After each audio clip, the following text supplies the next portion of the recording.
বহু দশক ধরে আমাদের পড়ানো হয় সবচেয়ে বড় বিজ্ঞানী ছিল Charles Darwin, Nikola Tesla, Charles Babbage, Einstein, Isaac Newton. এরা কেউ কোনো বড় বিজ্ঞানী ছিল না। সবচেয়ে বড় বিজ্ঞানী ছিল আমাদের সনাতন ধর্মের ঋষি আগস্ত্য, যিনি বিদ্যুৎ আবিষ্কার করেছিলেন। তড়িৎ বিদ্যুতের সমস্ত থিওরি তার সংগীতার মধ্যে দিয়ে গেছিলেন এবং ব্যাটারি কিভাবে বানাতে হয় সেটাও তিনি আবিষ্কার করে গেছিলেন। ব্যাটারির সমস্ত থিওরি তার সংগীতার মধ্যে ছিল।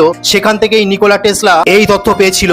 সবচেয়ে বড় বিজ্ঞানী ছিলেন আমাদের ঋষি ভরদাস, যিনি বিমান কিভাবে বানাতে হয় তার সম্পূর্ণ পরিকল্পনা থিওরি দিয়ে গেছিলেন তার বৈমানিক শাস্ত্রে। ডেল্টন থিওরির পরমাণু তত্ত্বের অনেক আগের আমাদের সনাতন ধর্মের মহর্ষি কণাদ, তিনি সম্পূর্ণ তার সংগীতার মধ্যে অণু কি, পরমাণু কি, প্রোটন, নিউটন কি সমস্ত কিছু দেখিয়ে গেছিলেন। বহু শতাব্দী আগে আমাদের সনাতন ধর্মের মধ্যেই চরক সুশ্রত প্রায় 1000-এর উপর চিকিৎসা করে তখনকার দিনে দেখিয়ে গেছিলেন যে মেডিকেল সায়েন্স কি, মেডিকেল কি, যেটা আজকে বিজ্ঞানীরা ব্যবহার করছে। এবার বলুন এদের থেকে বড় বিজ্ঞানী কে হতে পারে, যেখানে 23 বছরে মাত্র আর্যভট্ট শূন্য আবিষ্কার করেছিল এবং পৃথিবী গোল। তিনি বলে গেছিলেন যে পৃথিবী গোল, পৃথিবী নিজের চক্রে সম্পূর্ণভাবে ঘোরে।